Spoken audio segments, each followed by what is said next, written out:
Wisman, Langsung lagi.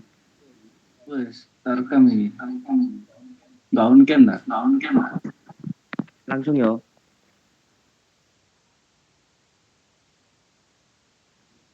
Aku lagi jelas ngono ah. Iya, kayak Kate presentasi pembuka. biasa.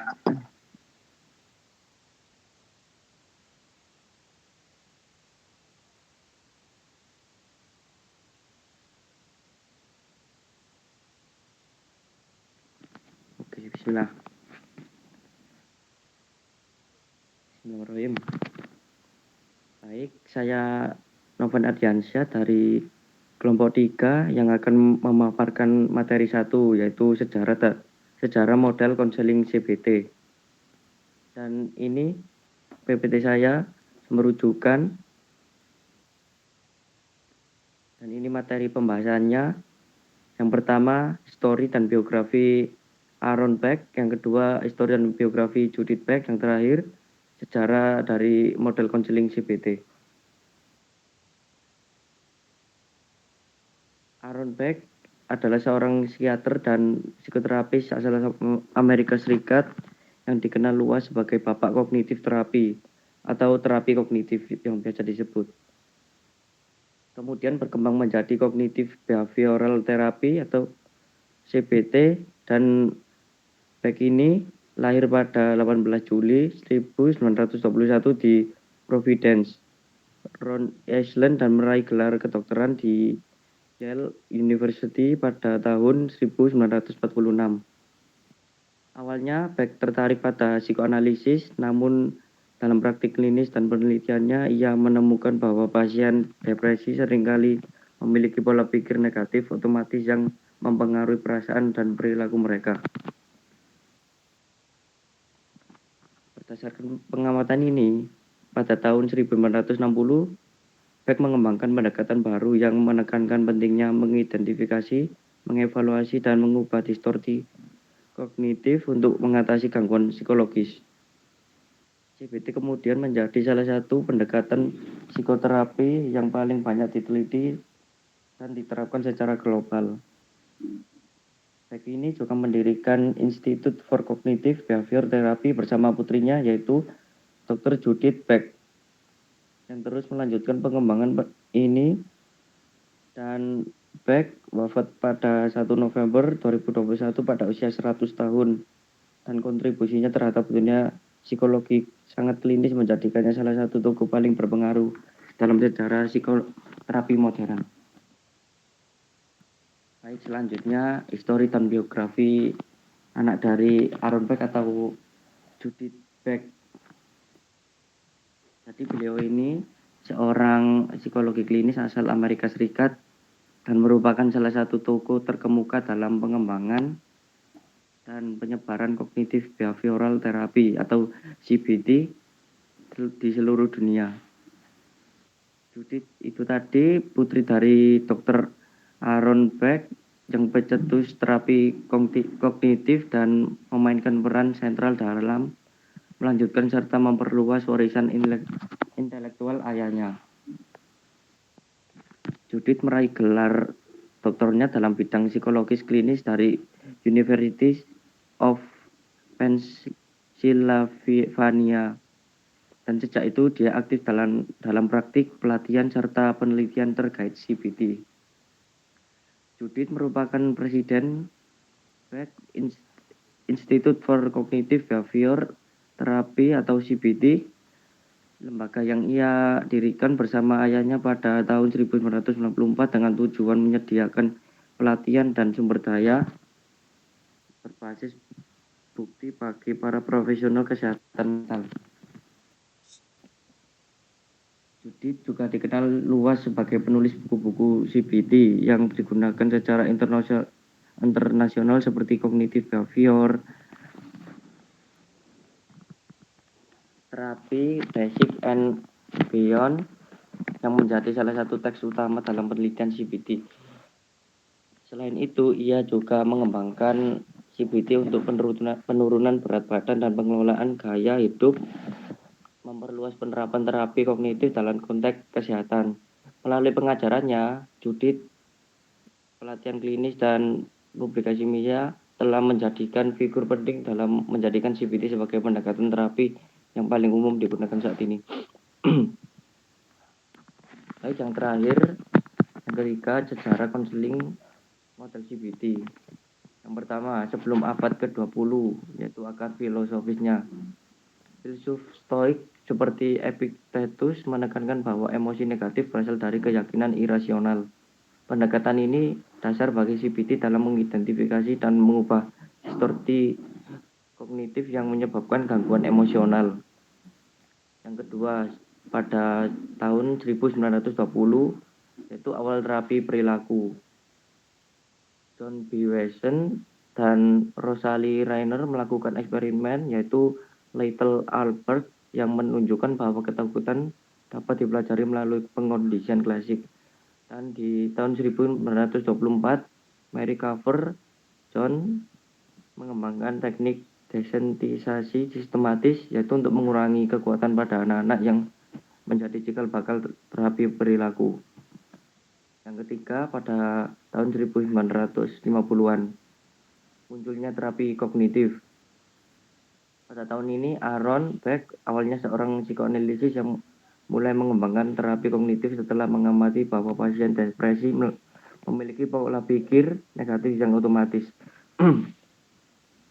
Tahun 1956, Albert Ellis memperkenalkan rasional emotive behavior therapy atau REBT, terapi kognitif pertama yang menekankan pentingnya mengubah keyakinan irasional untuk mengatasi gangguan emosional.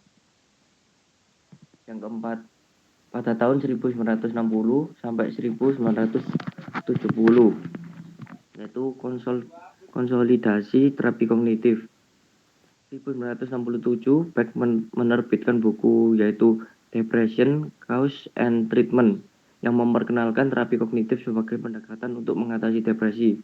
Dan pada tahun 1976, buku Cognitive Therapy and Emotional Disorder oleh Beck memperluas aplikasi terapi kognitif ke berbagai gangguan emosi lainnya. Yang kelima, pada tahun 1980, integrasi kognitif dan perilaku.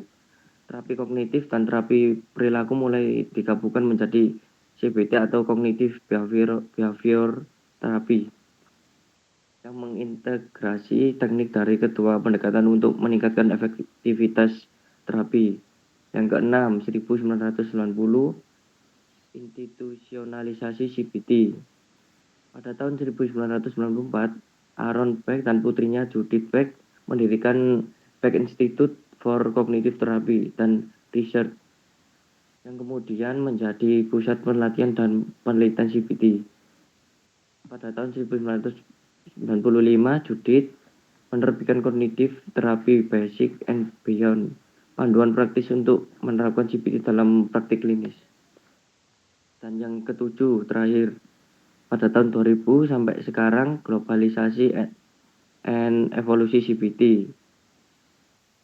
Pada tahun 2000, CBT menjadi pendekatan terapi yang dominan secara global dengan berbagai adaptasi untuk berbagai budaya dan kondisi klinis. Pada tahun 2011, edisi kedua buku Judith Beck, Cognitive Behavior Therapy Basic and Beyond, memperkuat posisi CBT sebagai standar emas dan psikoterapi. Baik, terima kasih. Sekian presentasi dari saya. Selanjutnya akan dilanjutkan oleh teman saya, materi 2.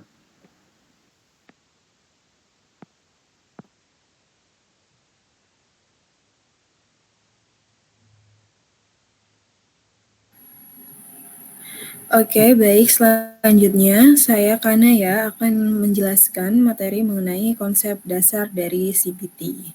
Selanjutnya, next.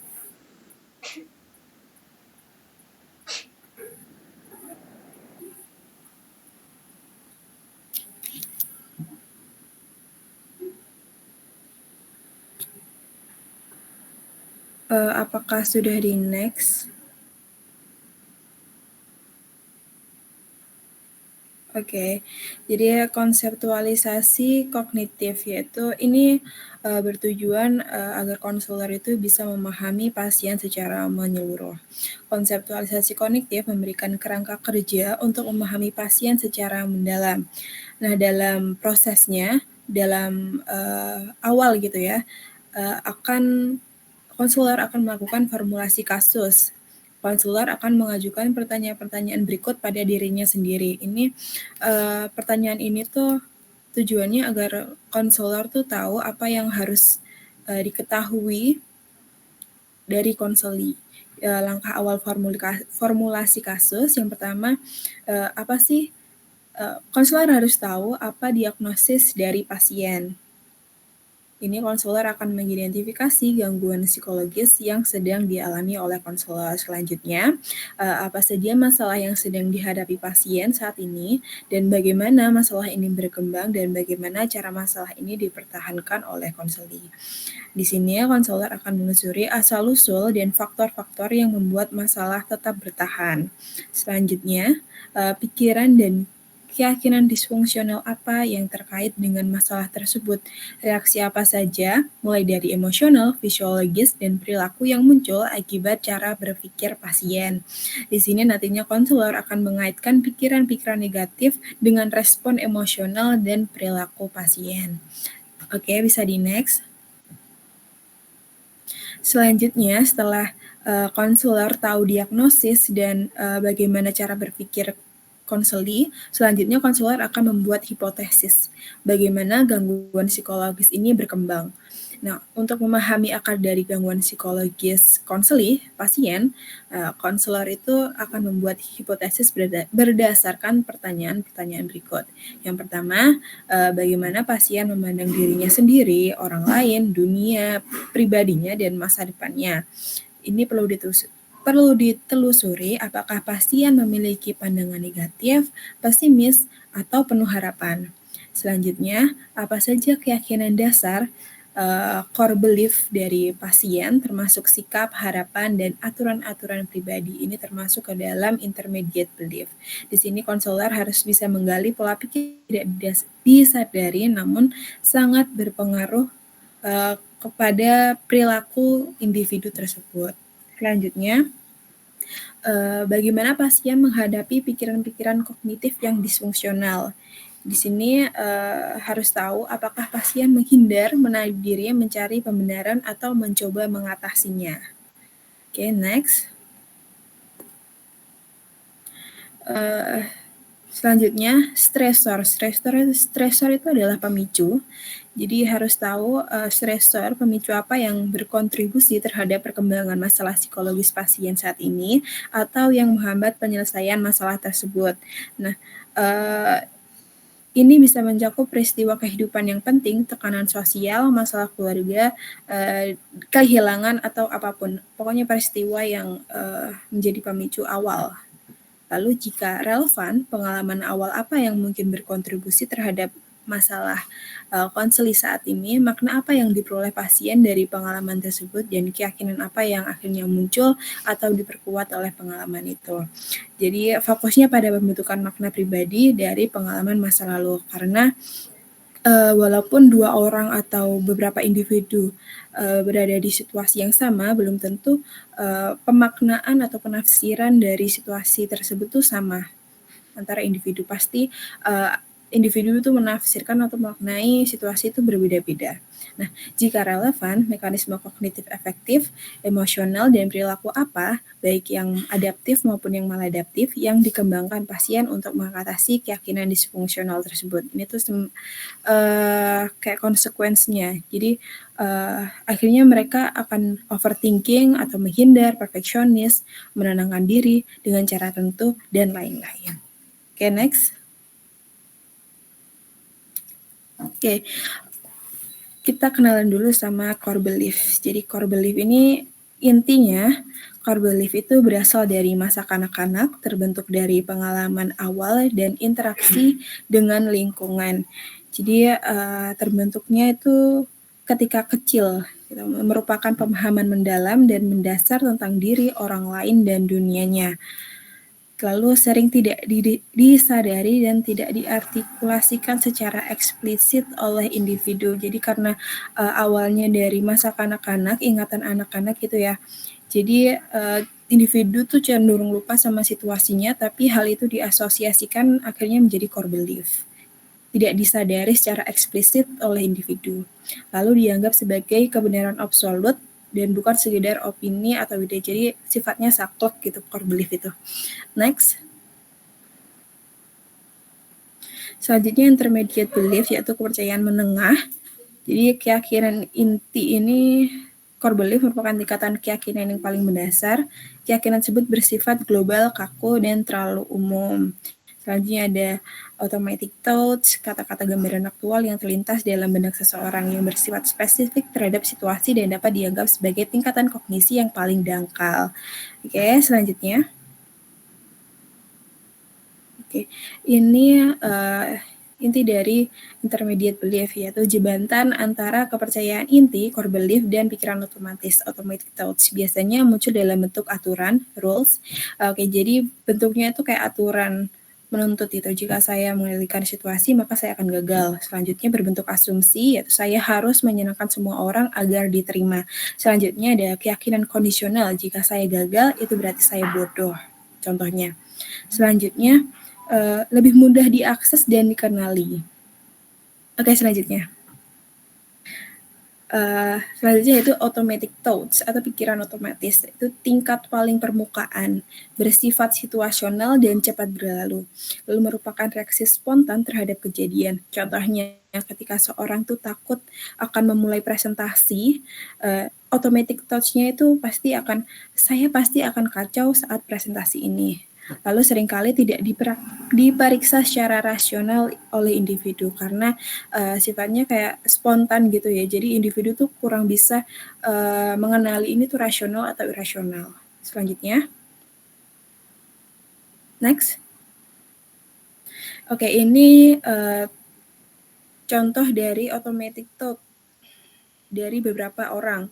Jadi beda-beda ya. Jadi kesimpulannya masing-masing pembaca menghadapi situasi yang sama namun responnya yang berbeda-beda. Mereka memiliki pikiran otomatis yang berbeda yang berasal dari keyakinan inti, core belief, atau keyakinan antara dari intermediate belief tadi. Ini bisa dilihat sendiri teman-teman.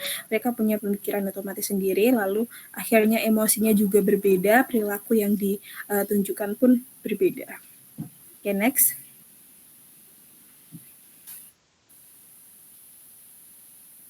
Oke, jadi intinya core belief adalah akar dari cara seorang memandang dirinya, dunia, dan orang lain. Lalu intermediate belief adalah struktur menengah yang menyaring dan menginterpretasikan pengalaman menjadi aturan, asumsi, dan ya 3 tadi. Lalu selanjutnya automatic thought adalah respon cepat terhadap situasi tertentu yang biasanya dipengaruhi oleh 2 tingkat sebelumnya. Oke, next.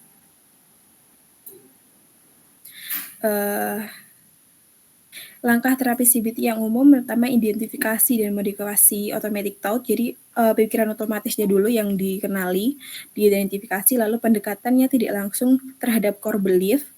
Selanjutnya adalah memodifikasi keyakinan inti dilakukan setelah ada kesiapan. Next. Mengapa tidak langsung mengubah core belief? Karena jika core belief dipertanyakan terlalu awal dapat merusak terapeutik aliansi hubungan kerja antara terapi dan klien. Jadi pasien juga bisa merasa diserang, tidak dipahami atau terlalu cepat dipaksa mengganti pahaman yang sudah sangat mendalam dan kaku. Karena sifatnya tadi yang saklek, jadi kalau langsung dirubah tuh kayak buru-buru banget kesannya. Jadi sebisa mungkin di akhir. Next.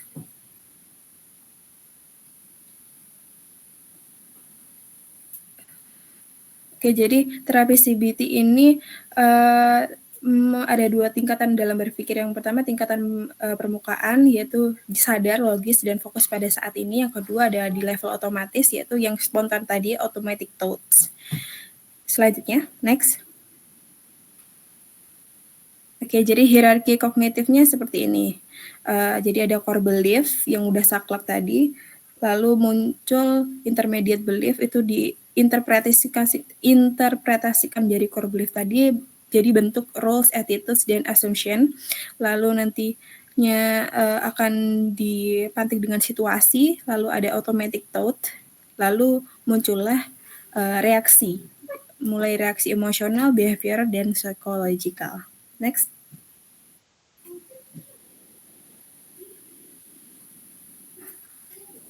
Next. Oke, jadi ini adalah contohnya. Reader E ini punya core belief sejak kecil, dia core belief-nya saya tidak kompeten. Ini dipengaruhi oleh dia punya kakak yang bisa gambar gitu, terus ibunya yang terlalu membanding-bandingkan anaknya. Terus akhirnya si reader E ini mempunyai core belief sejak kecil bahwa ia tidak kompeten. Dan intermediate belief-nya akhirnya muncul, saya tidak boleh gagal, kalau sulit menyerahlah gitu. Lalu dihadapkan pada situasi dia harus membaca buku bacaan yang kompleks, yang sulit dipahami. Automatic thoughts-nya muncul, saya pasti tidak akan mengerti hal ini gitu. Reaksinya akhirnya muncul sedih, berhenti membaca, dan merasa bodoh. Mungkin jantungnya berdebar gitu. Namun, jika saja ia mampu mengevaluasi pikirannya, ia bisa berkata, tunggu dulu, ini memang sulit, tapi saya bisa memahaminya jika saya pelajari pelan-pelan. Maka reaksi emosional dan perilaku pun bisa berubah, bisa lebih tenang, tetap membaca, dan bahkan mungkin berhasil untuk memahami bacaan yang sulit tadi. Next. Oke, di sini ada contoh studi kasus dari Sally. Mungkin teman-teman juga bisa membacanya karena waktunya juga terbatas, jadi bisa di next lagi. Next.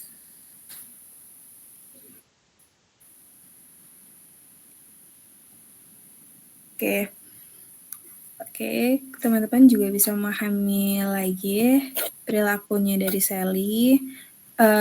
Kurang lebih sama reader E tadi. Next. Oke, terima kasih. Mungkin itu saja dari saya. Terima kasih. Selanjutnya akan dijelaskan oleh rekan saya.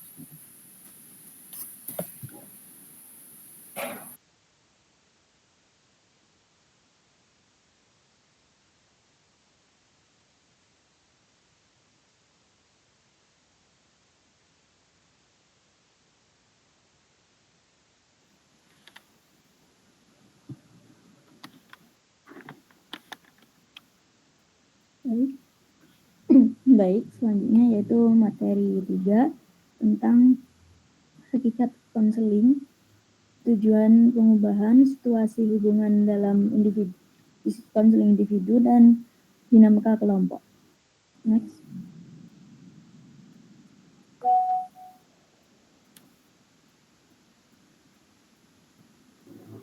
Hakikat konseling dalam konseling CBT.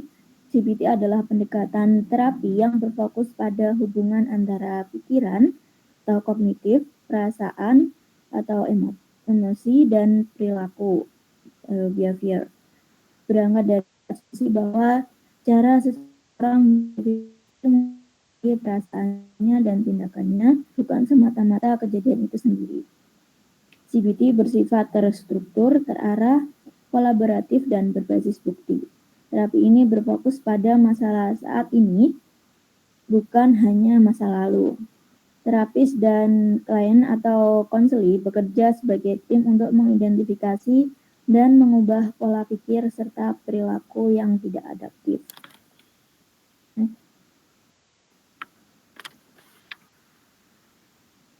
Selanjutnya yaitu tujuan pengubahan dalam CBT. Tujuan utama CBT adalah membantu individu mengenali pikiran otomatis yang negatif atau tidak rasional, mengganti pola pikir yang tidak membantu dengan yang lebih realistis dan adaptif, mengubah perilaku maladaptif, misalnya menghindari, menarik diri, perfeksionis, dan lain sebagainya, dan mengembangkan keterampilan coping dan pemecahan masalah, juga mengurangi gejala psikologis seperti kecemasan, depresi, stres, dan serta meningkatkan kualitas hidup dan fungsi sehari-hari.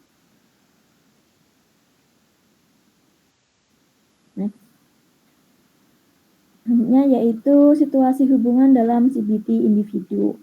CBT individu menekankan hubungan kolaboratif antara konselor dan klien atau konseli. Nah, ciri-ciri relasi dalam CBT individu yaitu yang pertama kolaboratif. Terapis dan klien atau konseli adalah rekan kerja dalam proses terapi. Dan selanjutnya yaitu empatik dan suportif. Terapis menunjukkan pemahaman dan empati, tapi tetap fokus pada pengubahan berpikir dan perilaku. Selanjutnya yaitu terstruktur. Setiap sesi memiliki agenda, tujuan, dan tugas rumah. Selanjutnya yaitu berfokus pada keterampilan. Terapis mengajarkan teknik yang bisa diterapkan klien dalam kehidupan nyata. Dan yang terakhir yaitu mendorong otonomi. Tujuan akhir adalah agar klien bisa menjadi terapis untuk dirinya sendiri.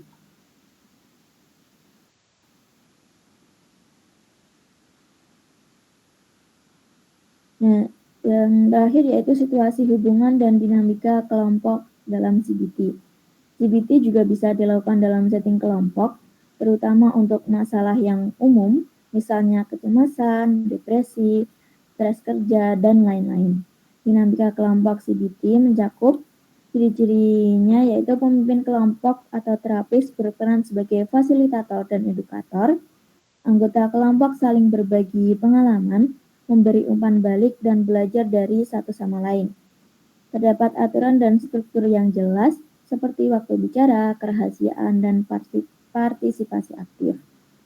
Dan dinamika khusus dalam CBT kelompok yaitu anggota belajar dari kemajuan orang lain, dan juga menyadari bahwa orang lain juga mengalami hal yang sama, bisa mengurangi perasaan terisolasi.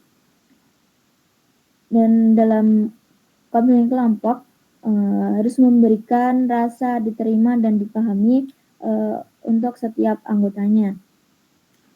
Dan dalam kelompok, CBT kelompok, kadang kan juga ada untuk sesi latihan bersama dan diskusi atau tugas rumah yang dibagikan.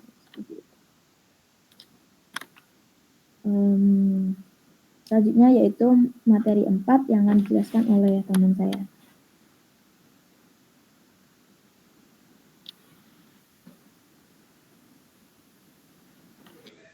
Oke, baik. Apakah suara saya sudah terdengar jelas? Oke. Selanjutnya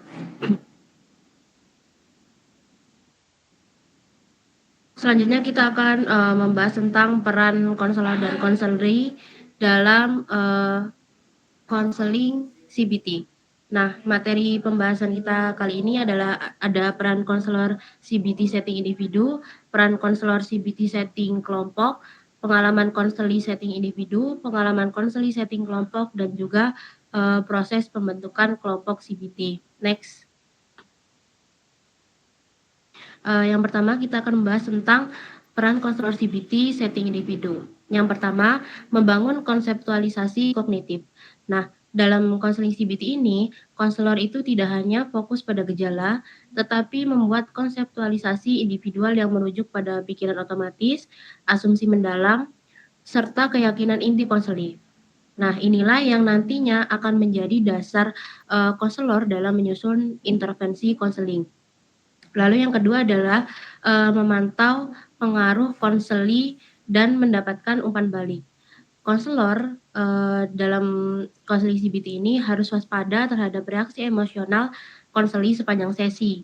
Konselor mengamati ekspresi wajah, bahasa tubuh, serta nada suara konseli. Ketika konselor menyimpulkan bahwa konseli mengalami tekanan yang meningkat, konselor akan membahas hal tersebut saat itu juga. Jadi kalau konselor itu harus peka, dan kalau konselor tahu konseli sedang mengalami tekanan yang meningkat, itu konselor itu kayak memberikan feedback gitu loh, kayak konselor itu membahas tentang emosinya yang terjadi saat itu juga. Next. Yang ketiga adalah membangun hubungan terapeutik. Nah, yang harus konselor lakukan untuk membangun hubungan terapeutik dalam konseling CBT ini diantaranya empati, mendukung, kolaboratif, menjelaskan proses, sesi sejak awal agar konseli merasa nyaman dan menyesuaikan komunikasi dengan latar belakang budaya serta kondisi konseli.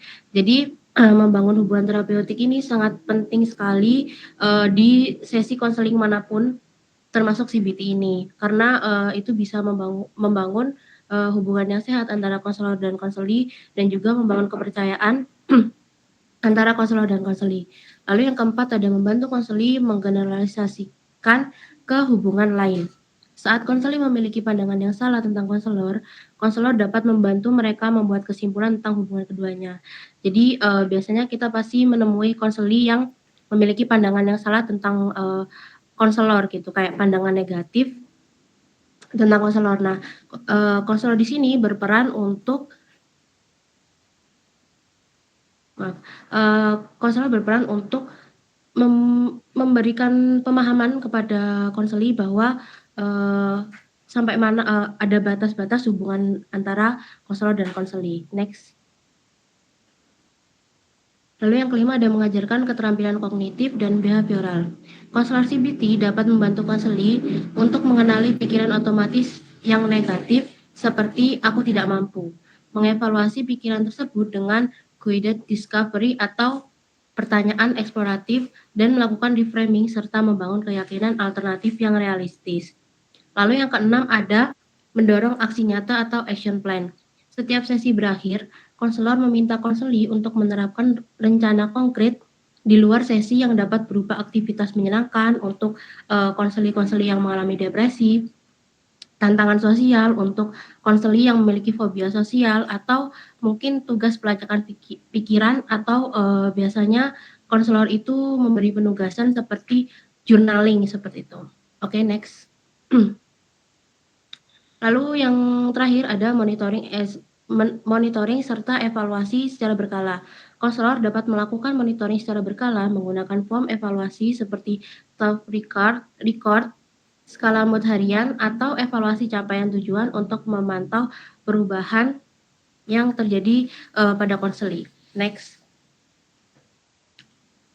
Lalu ada peran konselor CBT dalam setting kelompok. Yang pertama, pastinya konselor sebagai fasilitator yang dinamis. Dalam setting kelompok CBT, konselor berperan mengatur struktur sesi, misalnya check-in, diskusi topik, dan refleksi. Mendorong interaksi yang sehat antar anggota kelompok, serta menjaga agar diskusi tetap produktif dan aman secara emosional. Next. Yang kedua ada adaptasi teknik CBT. Konselor menggunakan teknik seperti identifikasi pikiran otomatis, pengembangan keyakinan alternatif, serta aktivitas perilaku tetap digunakan, namun dengan pendekatan kelompok.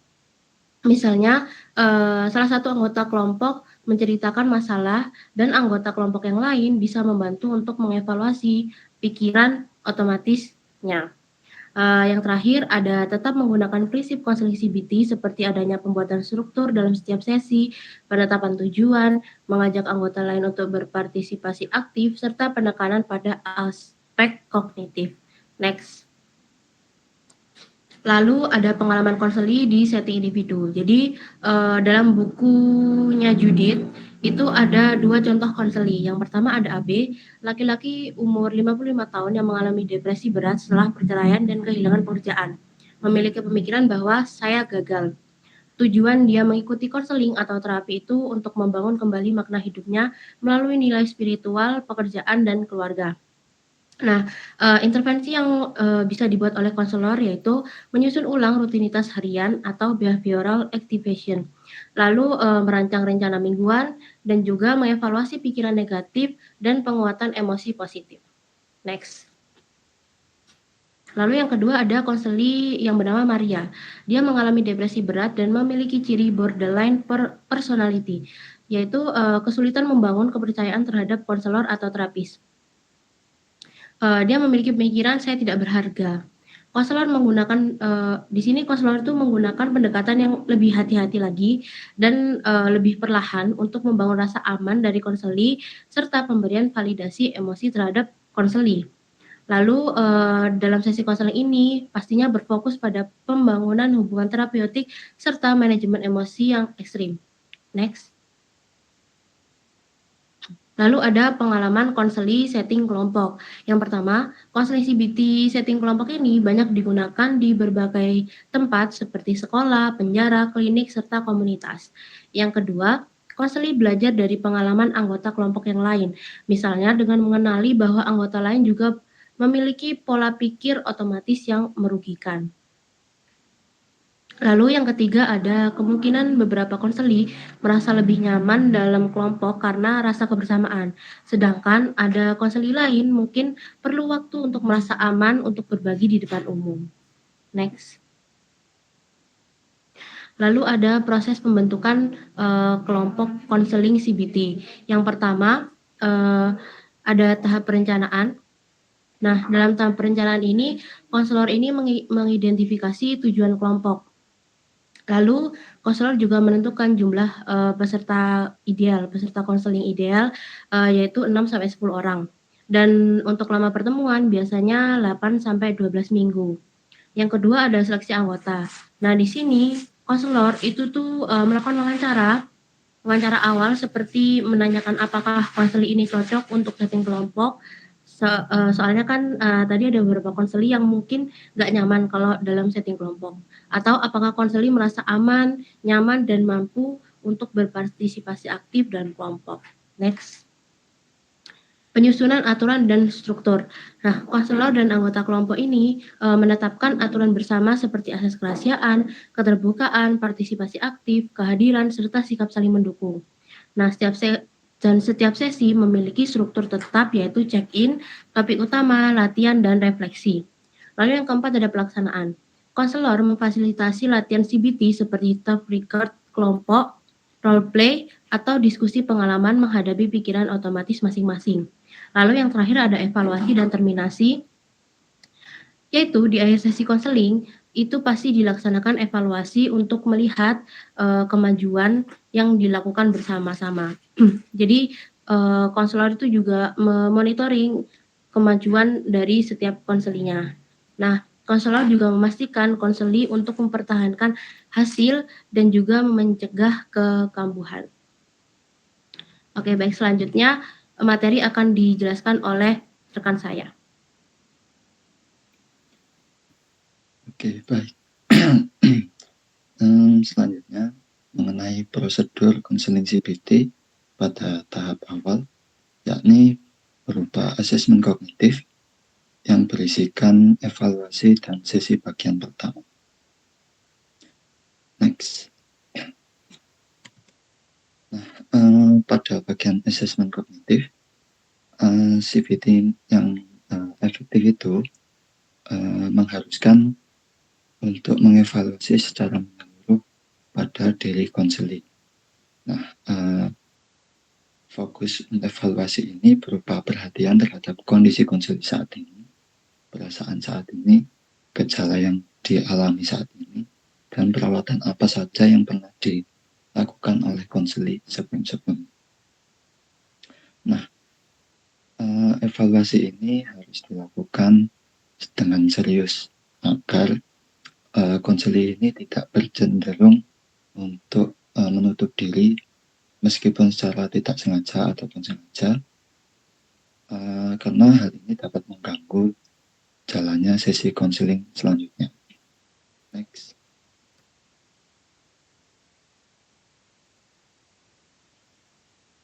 Nah, dalam asesmen tersebut ada beberapa hal yang perlu dilakukan oleh konselor. Yang pertama, membangun hubungan baik. Nah, bisa seperti sesi konseling pada umumnya, hubungan yang baik antara konseli dan konselor dapat membantu konseling berjalan dengan baik.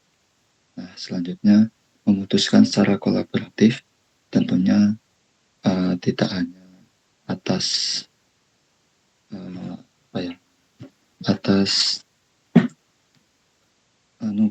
konselor saja, atas keputusan konselor saja, namun harus bersama dengan konseli untuk menanyakan apakah perlu adanya keluarga ataupun pihak-pihak lain yang turut andil dalam sesi konseling saat ini. Nah, selanjutnya menetapkan agenda dan harapan yang diinginkan pada sesi konseling tersebut. Selanjutnya ada lakukan assessment, evaluasi, dan penilaian terhadap apa yang telah dilakukan ataupun apa yang sedang dialami oleh konseling. Selanjutnya, menetapkan tujuan awal. Sebenarnya konseling ini harapannya ataupun tujuannya ingin seperti apa ke depannya. Dan terakhir, mendapatkan umpan balik dari konseling. Oke, next. Nah, pada sesi inti, pada assessment ini, konselor perlu tahu banyak bidang pengalaman atau hal-hal apa saja yang saat ini ataupun masa lalu konseling lakukan. Nah, hal ini perlu untuk mengembangkan rencana konseling yang baik pada seluruh sesi konseling nantinya. Nah, dengan cara merencanakan tugas dalam sesi, mengembangkan hubungan terapeutik yang baik, membimbing konseling dalam menetapkan tujuan, dan secara umum melakukan perawatan ataupun hal-hal yang perlu dilakukan pada sesi-sesi selanjutnya, di mana hal-hal tersebut bisa secara efektif membantu konseling. Nah, bagian penting lainnya dari evaluasi ataupun assessment ini adalah menanyakan bagaimana konseling menghabiskan waktu sehari-hari mereka. Nah, konseling nanti diminta untuk menggambarkan hari biasa, hari kesehariannya mereka, mengapain saja, interaksi mereka apa saja. Nah, hal ini bisa membantu konselor untuk menambah informasi mengenai diri konseling yang bisa menambah informasi tambahan yang cukup kuat agar sesi evaluasi ataupun penilaian ini bisa membantu konseling nantinya. Next. Nah, pada akhir sesi assessment itu tadi, ada baiknya konselor untuk bertanya kepada konseling apakah ada hal-hal yang penting yang perlu untuk disampaikan oleh konseling yang belum ditanyakan oleh konselor pada sesi utama assessment tadi. Nah, jika sudah melalui sesi assessment tadi, selanjutnya bersama dengan konseling bisa menentukan tujuan awal pada sesi kali ini. Nah, menetapkan tujuan dan menghubungkan rencana tindakan yang dapat membantu memberikan harapan kepada konseling. Nah, setelah melakukan assessment tadi, konselor akan menafsirkan informasi yang diperoleh dari evaluasi tersebut dan mengembangkan konseptual kognitif awal bahwa konseling ini sebenarnya mengalami gangguan ataupun hambatan seperti apa dan bagaimana. Nah, yang diinformasikan konselor tersebut berupa formulasi kognitif, yakni keyakinan dasar dan pola perilaku yang dimiliki oleh konseling. Nah, konselor ini akan berhipotesis tentang perkembangan gangguan ataupun hambatan yang dialami oleh konseling tersebut. Selanjutnya, nah, pada sesi bagian pertama, ini cukup penting untuk dilakukan karena akan menimbulkan ataupun memunculkan harapan pada diri konseling. Nah, dalam sesi bagian awal ini, konselor bisa melakukan psikoedukasi, yakni menjelaskan secara mudah, secara awam bagaimana CBT ini dilakukan dan sesi konseling ini berjalan. Nah, selanjutnya akan membahas mengenai mengulangi rencana perilaku umum yang pernah dilakukan, mengidentifikasi nilai-nilai dari perilaku sebelumnya, aspirasi, yakni menanyakan apakah hal-hal yang pernah dilakukan tersebut bisa secara efektif ataupun bahkan tidak efektif untuk dilakukan, dan menanyakan ataupun menyusun tujuan konseling. Nah, selanjutnya konselor juga akan menjalin hubungan dan kepercayaan dengan konseling, mensosialisasikan mereka ke dalam tujuan, melakukan pemeriksaan suasana hati, sehingga konselor ini dapat memantau kemajuan dan menyesuaikan nantinya sesi konseling akan berjalan seperti apa. Selanjutnya mengumpulkan data tambahan, mengajari konseling terhadap model kognitif tersebut, tentunya tidak secara teknis, namun secara mudah dan secara awam untuk bisa dipahami oleh konselor. Selanjutnya menjadwalkan kegiatan ataupun mengerjakan suatu permasalahan. Selanjutnya akan mengembangkan rencana aksi baru dan mendapatkan umpan balik dari konseling dan konselor. Selanjutnya, pada tahap awal sesi bagian awal tadi, ada beberapa hal yang perlu dilakukan, yakni yang pertama mood check ataupun menanyakan perasaan konseling. Konselor pada sesi awal ini perlu untuk menanyakan perasaan hati konseling karena akan membantu pada sesi konseling selanjutnya bagaimana nantinya konselor bisa mengarahkan sesi konseling berjalan seperti apa. Jika konseling tidak bisa menyampaikan secara gamblang bagaimana suasana hatinya, konseling bisa mengungkapkan dengan menggunakan angka yang dimana angka-angka tersebut bisa mewakili perasaan hati konseling tersebut. Dengan nilai 10 merupakan suasana hati paling terburuk ataupun paling perlu untuk diberi bantuan. Nah, selanjutnya atur agenda. Idealnya konselor mengatur agenda yang akan dilakukan. Nah, konseling ini sebagian besar akan merasa nyaman jika konselor memberitahu nantinya sesi konseling ini akan ngapain aja, akan seperti apa. Nah, konselor akan membuat proses konseling ini lebih mudah dimengerti oleh konseling. Nah, dengan ini konseling bisa berpartisipasi secara aktif dan mereka akan lebih produktif dan lancar dalam sesi konseling nantinya. Selanjutnya ada tinjauan rencana aksi dan tinjauan rencana dan aksi. Dalam hal ini konselor meminta konselor menyampaikan aksi mereka antara pertemuan terakhir hingga pertemuan saat ini, mengarahkan pada penceritaan ulang pengalaman positif mereka atau bahkan pengalaman negatif mereka selama rentang waktu tersebut. Nah, hal ini seringkali tercampurkan ataupun berhubungan dengan rencana aksi yang akan dilakukan. Nah, next. Nah, pada tahap terakhir, ini diskusi diagnosis dan berikan psikoedukasi. Sebagian besar konseling ingin mengetahui dirinya itu mengalami ataupun sedang seperti apa kondisinya. Nah, dengan hal ini konselor tidak boleh melakukan pelabelan terhadap konseling dengan melabeli konseling dengan konseling ini sedang mengalami gangguan ini, mengalami penyakit ini ataupun trauma ini. Namun konselor bisa menggambarkan kesulitan pendapatan konseling secara baik, secara awam saja.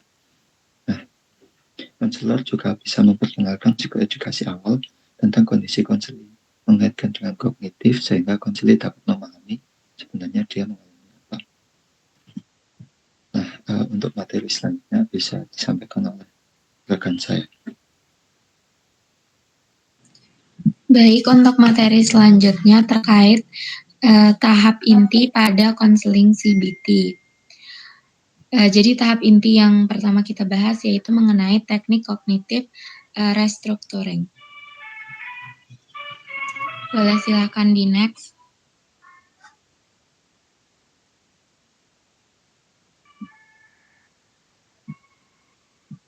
Boleh tolong di next?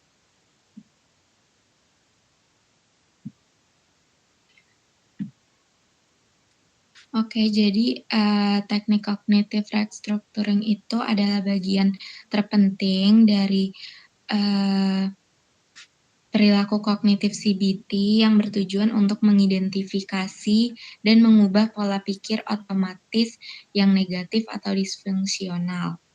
Nah, berikut adalah tahap-tahap inti dalam teknik kognitif restructuring.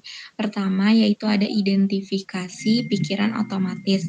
Nah, identifikasi pikiran otomatis ini dimulai dengan membantu konseli mengenali pikiran otomatis yang muncul dalam situasi tertentu, terutama yang berkontribusi pada emosi negatif seperti kecemasan atau depresi.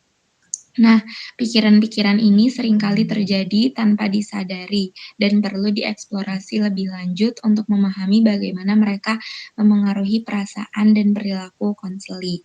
Kemudian tahap yang kedua yaitu ada evaluasi pikiran otomatis. Jadi tadi setelah diidentifikasi pikirannya, kita mengevaluasi pikiran otomatis dengan mengevaluasi validitas dan akurasi pikiran tersebut. Konselor melibatkan pertanyaan seperti apakah ada bukti yang mendukung pikiran ini atau apakah ada cara lain untuk melihat situasi ini. Tujuannya adalah untuk menantang pikiran-pikiran yang tidak realistis atau bias. Kemudian di tahap ketiga yaitu merespon pikiran otomatis. Konseli diajarkan untuk merespon pikiran otomatis dengan cara yang lebih rasional dan adaptif. Ini melibatkan penggantian pikiran negatif dengan alternatif yang lebih positif atau realistis. Proses ini membantu konseli mengembangkan perspektif baru terhadap situasi yang sebelumnya memicu emosi negatif. Kemudian di tahap yang keempat yaitu modifikasi keyakinan inti. Jadi jika pikiran otomatis itu berasal dari keyakinan inti yang disfungsional atau kita biasanya sebut irrational belief, konselor dapat melibatkan modifikasi keyakinan tersebut. Nah, langkah ini lebih mendalam dan bertujuan untuk mengubah pola pikir mendasar yang mungkin telah terbentuk sejak lama, seperti saya tidak cukup baik atau dunia adalah tempat yang berbahaya. Jadi pada tahap keempat ini kita merubah irrational belief ke rational belief-nya gitu. Kemudian pada tahap yang kelima yaitu penggunaan teknik mendukung. Jadi untuk memperkuat restrukturisasi kognitif, teknik tambahan seperti imagery, latihan mindfulness, dan jadwal aktivitas ini bisa digunakan agar konseli dapat mempraktikkan cara berpikir baru dalam kehidupan sehari-hari. Jadi tahapan-tahapan ini dirancang untuk membantu konseli mengatasi pola pikir negatif dan meningkatkan kesejahteraan psikologis mereka melalui proses kognitif yang sistematis. Selanjutnya, boleh tolong di next. Peruntukan dalam kognitif terapi. Jadi dalam terapi perilaku kognitif ini CBT terdapat 3 tingkatan utama dari pola pikir yang saling berhubungan. Seperti yang tadi teman-teman sudah bahas di materi sebelumnya, pada CBT ini ada core belief, keyakinan inti. Di keyakinan inti ini merupakan keyakinan mendasar yang dimiliki seseorang tentang dirinya sendiri, orang lain, dan dunia. Nah, biasanya bersifat absolut seperti saya tidak berharga atau dunia adalah tempat yang berbahaya. Keyakinan ini seringkali terbentuk sejak masa kanak-kanak dan menjadi dasar pola pikir lainnya. Kemudian setelah core belief, ini ada intermediate belief, yaitu keyakinan menengah. Ini tuh berupa aturan, asumsi, atau sikap yang berasal dari core belief. Contohnya, jika saya tidak sempurna, maka saya akan gagal. Atau, saya harus menyenangkan semua orang agar diterima. Nah, keyakinan ini lebih spesifik dibandingkan core belief dan mempengaruhi bagaimana seseorang menafsirkan situasi. Kemudian, yang ketiga yaitu ada automatic thoughts atau pikiran otomatis. Jadi ini tuh pikiran spontan yang muncul sebagai respon terhadap situasi tertentu. Biasanya berupa interpretasi negatif yang cepat dan seringkali tidak disadari. Contoh, saya pasti akan gagal dalam presentasi ini atau mereka pasti menganggap saya bodoh. Nah, selanjutnya boleh tolong di next. Prosedur Donald Mickenbaum. Jadi Donald Mickenbaum ini adalah salah satu pelopor terapi kognitif perilaku, khususnya melalui pendekatan kognitif behavioral modification atau dikenal dengan CBM. Nah, prosedur utamanya ini melibatkan self-instructional training. Jadi ini tuh konseli diajarkan untuk mengenali dialog internal mereka. Jadi mengenal pikiran-pikiran otomatis yang suka tiba-tiba datang dan menggantinya dengan pernyataan yang lebih positif dan adaptif. Kemudian yang kedua yaitu Stress Inoculation Training atau SIT. Teknik ini bertujuan untuk membantu individu atau konseli menghadapi stres dengan lebih baik melalui 3 tahapan utama, yaitu pertama ada tahap edukasi, jadi konseli belajar memahami sumber stres dan respon mereka terhadap pemikiran stresnya itu. Kemudian tahap kedua yaitu tahap latihan keterampilan. Konseli dilatih menggunakan keterampilan seperti relaksasi, pemecahan masalah, dan dialog internal positif. Kemudian yang ketiga yaitu ada tahap aplikasi. Konseli mempraktikkan keterampilan tersebut dalam situasi nyata secara bertahap. Kemudian prosedur utama yang ketiga yaitu ada cognitive restructuring. Jadi ini fokus pada identifikasi dan modifikasi pikiran otomatis negatif serta keyakinan disfungsional yang mendasarinya. Kemudian prosedur utama yang keempat yaitu behavioral rehearsal, yaitu konseli dilibatkan dalam simulasi situasi untuk mengerti respon adaptif terhadap tantangan tertentu.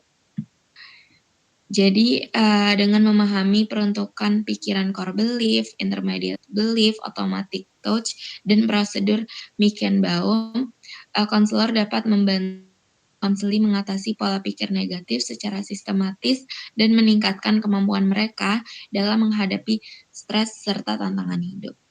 Untuk materi selanjutnya akan dilanjutkan oleh rekan saya.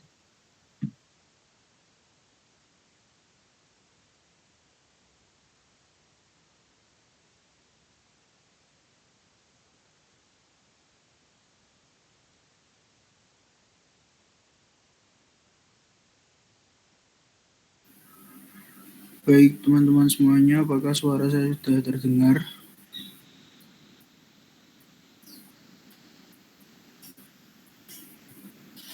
Oke, terima kasih atas waktunya. Di sini saya akan menjelaskan materi yang ketujuh.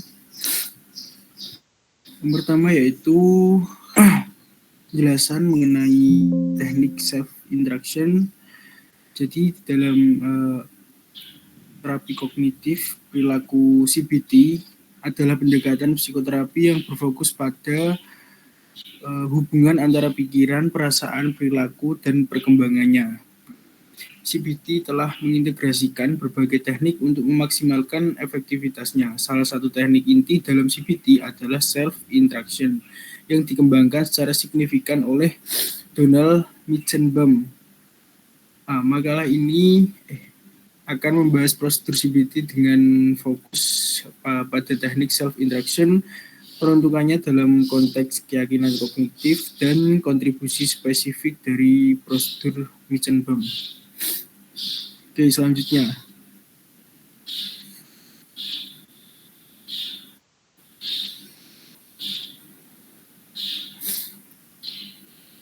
Ini tahapan inti dari teknik self-induction, yaitu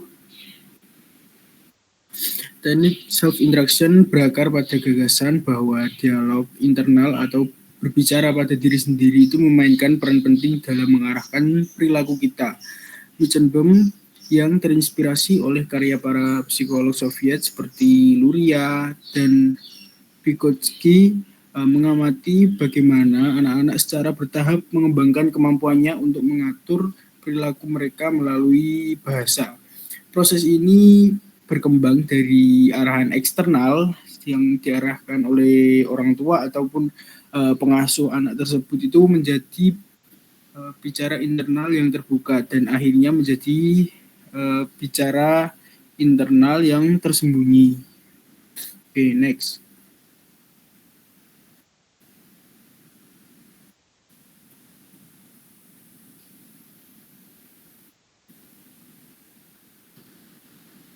Oke, selanjutnya bisa minta tolong untuk dilanjutkan di slide berikutnya.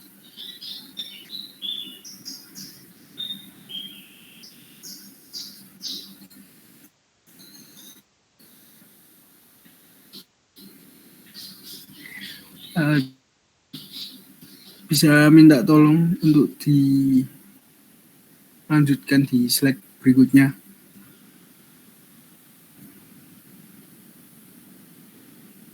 Nah, terima kasih. Nah, dalam konteks terapi self interaction itu melibatkan pengajaran kepada individu ya, untuk memodifikasi dialog internal mereka dengan tujuan mengubah respon emosional dan perilaku. Proses ini umumnya mencangkup langkah-langkah seperti identifikasi. Jadi konseling itu belajar untuk mengidentifikasi pikiran, keyakinan, dan juga pernyataan diri yang tidak membantu atau maladaptif. Nah, selanjutnya juga ada penggantian. Jadi konseling itu mengembangkan dan mempraktikkan pernyataan dari alternatif yang lebih adaptif dan positif. Oke, selanjutnya peruntukan teknik self interaction. Jadi dalam CBT, kognisi manusia itu diatur dalam hierarki. Yang pertama yaitu keyakinan inti. Nah, ini adalah keyakinan mendasar dan seringkali tidak disadari tentang diri sendiri, orang lain, dan lingkungan sekitar maupun dunia. Selanjutnya yaitu keyakinan menengah. Ini adalah sikap, aturan, dan asumsi yang memengaruhi bagaimana seseorang menafsirkan situasi. Yang ketiga yaitu pikiran otomatis. Ini adalah pikiran cepat dan spontan yang muncul sebagai respon terhadap suatu peristiwa. Oke, selanjutnya bisa di next. Oke. Selanjutnya yaitu prosedur Donald Menckenbaum. Donald Menckenbaum telah memberikan kontribusi yang signifikan terhadap pengembangan dan penerapan teknik self-interaction dalam CBT. Prosedur yang dikembangkan umumnya itu melibatkan langkah-langkah sebagai berikut. Yang pertama yaitu cognitive modeling, yaitu terapi atau model memperagakan suatu tugas sambil berbicara pada diri sendiri dengan keras. Menunjukkan dialog internal yang adaptif. Yang kedua yaitu overt external guidance. Nah, konseling melakukan tugas yang sama sambil dipandu oleh instruksi atau terapis, dalam hal ini yaitu konselor. Yang ketiga yaitu overt self guidance. Konseling mengulangi instruksi dengan keras saat melakukan tugas. Yang keempat yaitu faded of self-guidance. Konseling membisikkan instruksi kepada diri sendiri saat melakukan tugas. Yang kelima yaitu covert self-interaction. Konseling melakukan tugas sambil membimbing perilakunya melalui dialog internal. Oke, selanjutnya jadi next. Oke.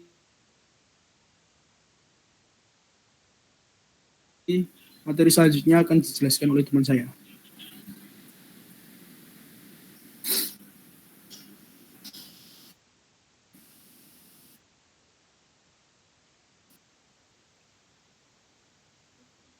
Oke, baik. Terima kasih.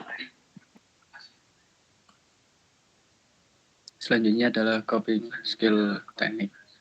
Nah, coping skill teknik ini tujuannya dalam CBT adalah untuk mengembangkan kemampuan individu dalam menghadapi situasi stres atau kecemasan. Nah, tentunya pelatihan ini, keterampilan masalah ini dilakukan secara bertahap dan sistematis. Lalu bagaimana sih caranya? Nah, kita lanjut ke slide selanjutnya.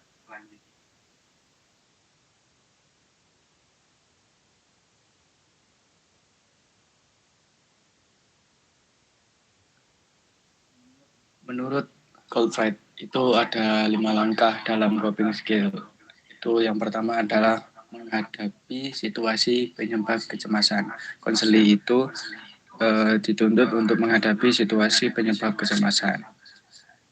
Yang kedua adalah mengevaluasi kecemasan yang dirasakan. Jadi konseli itu juga dituntut untuk mengevaluasi kecemasan yang dirasakan. Selanjutnya adalah mengidentifikasi pikiran negatif atau kognisi penyebab kecemasan. Jadi konseli itu perlu mengidentifikasi apa yang menjadi penyebab kecemasan yang dimiliki. Selanjutnya adalah menilai ulang pikiran tersebut secara rasional. Konseli juga secara rasional menilai ulang pikiran-pikiran negatif yang dimilikinya. Yang terakhir itu menilai kembali tingkat kecemasan setelah restrukturasi kognitif. Jadi konseli itu secara restrukturasi kognitif menilai kembali tingkat kecemasan yang dimiliki itu setelah melalui tahap-tahap sebelumnya, seperti itu. Slide selanjutnya.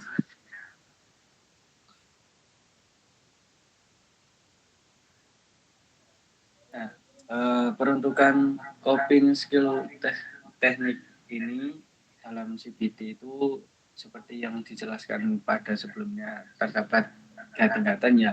Yang pertama itu keyakinan inti atau core beliefs-nya, lalu keyakinan menengah atau intermediate-nya, lalu pikiran otomatis yang muncul menghadapi suatu respon yang tiba-tiba atau automatic talk. Slide selanjutnya.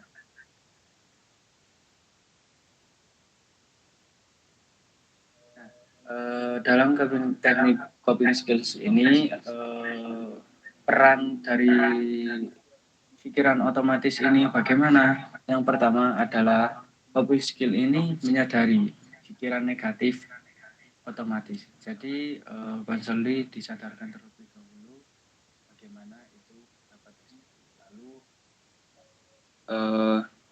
dapat menantang dan mengganti dengan pikiran yang lebih realistis tentunya. Terus coping skill ini juga fungsinya menurunkan reaksi emosional langsung seperti cemas atau marah. Contohnya dalam pikiran itu berkata, aku pasti dipermalukan saat presentasi. Copingnya itu adalah mengganti pikiran itu dengan kalimat yang aku sudah cukup latihan dan semua orang pasti pernah gugup. Jadi untuk menyadari pikiran negatif otomatisnya serta menantang dan juga mengganti dengan pikiran realistisnya, maka dilakukan dengan coping seperti contoh tersebut. Selanjutnya,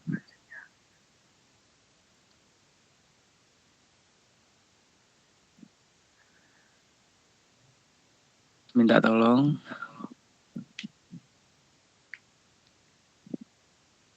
Oke, selanjutnya dalam setelah melalui automatic talk atau pikiran otomatis, setelah pikiran otomatis ini bisa di coping dan dapat ganti menjadi ke pikiran yang positif atau yang rasional. Lalu lanjut untuk menantang asumsi atau menantang bukan kepercayaan, tapi semacam asumsi atau aturan yang dimilikinya yang selama ini dipegang atau yang biasanya disebut dengan intermediate belief. Nah, contohnya gini, kalau konseli punya intermediate belief, kalau aku gagal, aku tidak berharga, maka coping skill-nya dengan melakukan tantangan kecil. Ketika mengalami kegagalan, lalu mencatat bahwa harga dirimu ini tetap utuh, bukan karena kegagalan. Lalu harga diri ini benar-benar sudah jatuh atau tidak berharga seperti itu. Jadi dengan melakukan suatu tantangan kecil lalu itu mengalami kegagalan dan harga dirinya tetap baik-baik saja, itu akan memperlemah asumsi kalau gagal itu akan menjadi tidak berharga. Itu akan menyubah asumsi konseli seperti itu. Selanjutnya next. Nah, setelah asumsinya tersebut di coping skill dan mengalami peningkatan dan keberhasilan, lalu pada tahap terakhir adalah mengubah keyakinan inti, mengubah apa yang selama ini menjadi dipegang menjadi dasar dari seorang konseli. Nah, perannya apa coping skill ini? Paparannya latihan yang bertahap terhadap situasi yang menantang keyakinan inti. Terus penciptaan pengalaman yang emosional seperti itu. Terus latihan coping ini harus dijalankan dengan konsisten sehingga terbentuk keyakinan baru yang adaptif. Jadi bertahap, terus penciptaan pengalaman yang emosional dan konsisten dalam latihan. Contohnya ketika konseli mempunyai core belief-nya, aku tidak layak dicintai, copingnya adalah menggunakan pengalaman hubungan yang positif dari konseli, pujian dari orang lain, atau keberhasilan sosial yang pernah dilakukan konseli, sehingga secara bertahap akan berubah menjadi aku layak untuk dicintai, seperti itu. Next.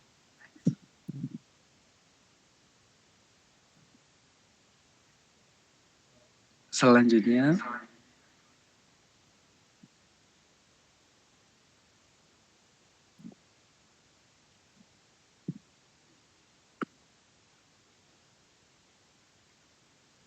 sebelum ini. Ya, benar. Oh bukan, yang prosedur, ya.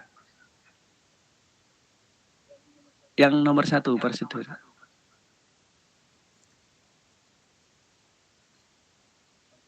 Oke, benar. Selanjutnya itu prosedurnya, bagaimana prosedur coping skill menurut Donald Menchenbaum. Nah, yang pertama adalah melakukan modeling atau pemodelan. Jadi konseling itu dimulai dengan contoh perilaku coping. Jadi di copy, ditampilkan model, bisa jadi konselornya atau dari video yang ditampilkan oleh konselor. Setelah itu konseli melihat bagaimana nih misalkan dalam video tersebut seseorang menghadapi situasi yang sulit dengan berpikir positif dan tindakan efektif. Nah, dari video tersebut bisa dilihat bahwa konsep yang dilakukan oleh seseorang dalam video tersebut bisa dipelajari oleh konseli seperti itu. Selanjutnya adalah overt guidance. Nah, atau bimbingan terbuka oleh konselor. Ini konselor itu memberikan instruksi secara verbal kepada konseli. Jadi contohnya tenangkan diri, ambil nafas, atau semacam kamu bisa menghadapinya. Seperti itu. Selanjutnya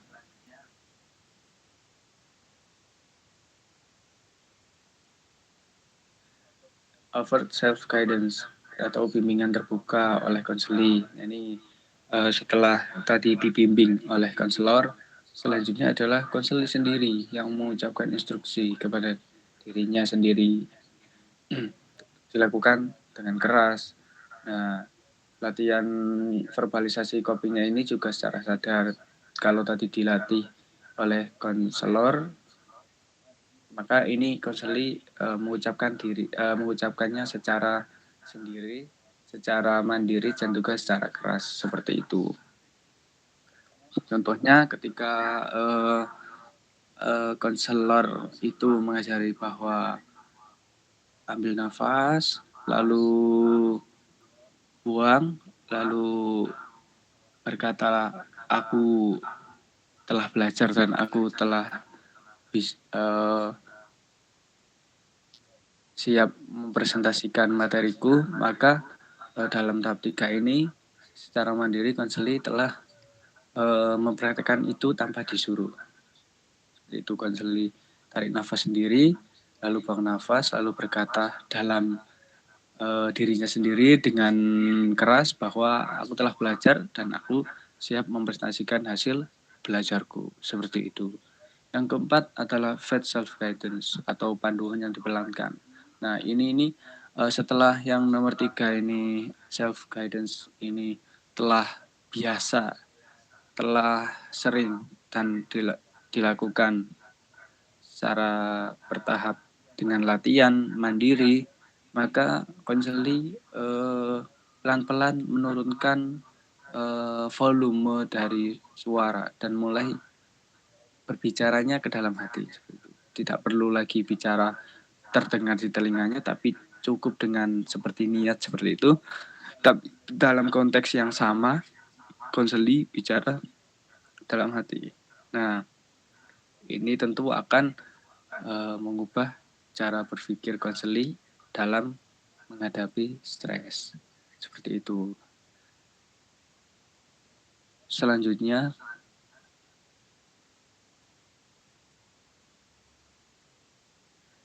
oke, yang terakhir itu coverage self instruction. Jadi instruksi diri yang otomatis dan internal. Pada tahap terakhir ini, setelah di tahap 3 dan 4 sudah dibiasakan dan dilatih, maka secara tidak langsung self-talk positif ini menjadi kebiasaan konseli.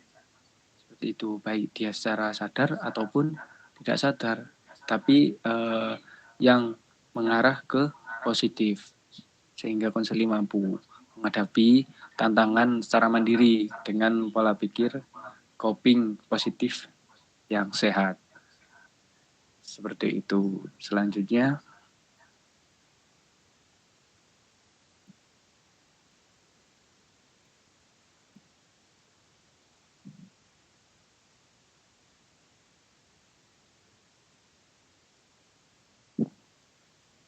next. Oke. Jadi ini merupakan tambahan untuk self instruction menurut Meseban. Itu ada 5 fase. Intinya itu berarti ada 5 fase. Yang pertama ada persiapan. Contohnya adalah tenang, aku tahu apa yang harus kulakukan. Terus yang kedua adalah pengerjaan tugas. Ini dilakukan di dalam diri sendiri ya. Terus contohnya langkah demi langkah aku bisa mengatasinya. Selanjutnya itu penyelesaian. Contohnya aku berhasil. Walau tidak sempurna, aku tetap mencoba. Yang selanjutnya evaluasi diri, yakni apa yang bisa aku pelajari untuk lain kali. Seperti itu.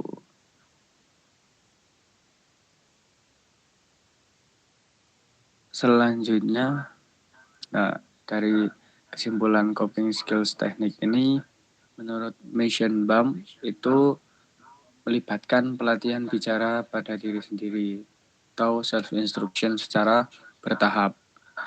Mulai dari mencontoh coping dari model, lalu dipandu oleh konselor secara bertahap, kemudian konseling mengucapkan sendiri sampai mantap juga secara bertahap, yang kemudian menyuarakan di dalam hati secara bertahap, hingga menjadi pikiran otomatis yang positif. Nah, tentu semua cara itu dilakukan bertahap dan sistematis. Gunanya apa? Untuk membentuk cara berpikir dan bertindak yang lebih sehat dalam menghadapi stres dan kecemasan. Seperti itu. Selanjutnya, terima kasih. Sekian, itu adalah merupakan presentasi terakhir dari kelompok kami. Saya mewakili kelompok mengucapkan terima kasih yang sebesar-besarnya kami akhiri. Assalamualaikum warahmatullahi wabarakatuh. Selamat siang. Selamat pagi. Waalaikumsalam warahmatullahi wabarakatuh. Waalaikumsalam warahmatullahi wabarakatuh.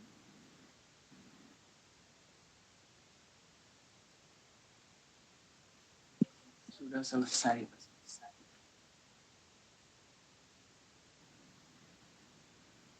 Pirang menit iku?